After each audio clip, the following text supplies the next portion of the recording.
Do nations have a responsibility to protect other nations under attack?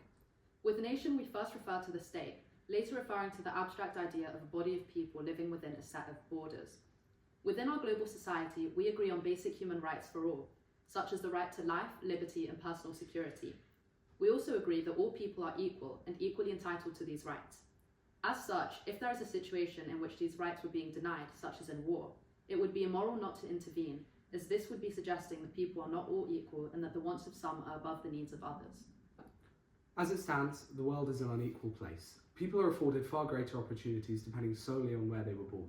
Those born in the privileged world reap benefits not of their own merit, but of luck. If you told these people that after their death they would be reallocated to a country in which they do not have this same privilege, they would endeavour to create a world in which the fortunate protect the unfortunate. We can scale this premise of treating others as you would like to be treated to conflicts between nations. Ultimately, there's no justification for the needs of one nation to come before the needs of another, because as the Stanford Encyclopedia of Philosophy states, the major tradition of modern philosophy is that there is one universal justice, dictating that people should not be held to different standards based on where they were born. Despite this, the role of the state is not to do what is best for the world. The state has a contract with its people to do what is best to wholly represent their wants and needs, especially in democracies where those comprising states have been elected as representatives. There are many reasons why people would not want their country engaging in conflict: a reduced quality of life, conscientious objection, risk to life, and a variety of economic reasons, as well as many others. As such, the state would be obligated to take this into account when making decisions, and thus cannot be wholly responsible for the protection of other countries. Ultimately, this means that protecting another nation is not an absolute duty, demonstrating that there are certain situations where nations are exempt from taking the seemingly moral action. This results in a moral dilemma for those comprising the state. They have both a duty to their people, but also to using their power to further the overall good of humanity.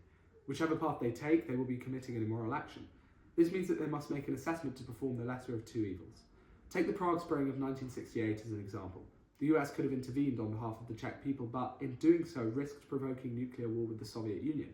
Had they intervened and suffered that consequence, then the overall result would have been overwhelmingly negative. Therefore, there are occasions when the most moral action is to abstain from conflict.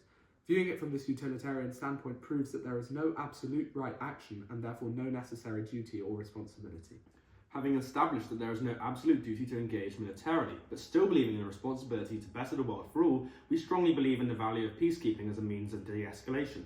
Imagine two neighbours that share a garden. Each has a patch of land, and in between the two lies a narrow but very fertile strip of land.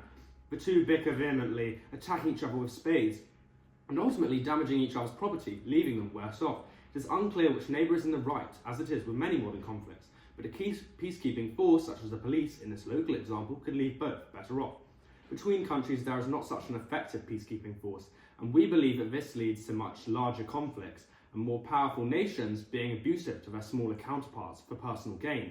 As such, every nation has a responsibility to contribute to a peacekeeping force as best as they can, as this results in a maximally beneficial outcome for all. Moreover, each nation's individual contribution will inspire others and engender a world where collective security works not only to minimise but also to prevent conflict. Ultimately then, we have established that nations have no perfect duty to protect others under attack, due to the fact that those in power have responsibility both for the desires of their own people and the rights of those elsewhere. As such, the path that minimises this conflict of interests, selecting the lesser of two evils, is contribution to peacekeeping forces, engendering a global effort to further humanity's cause.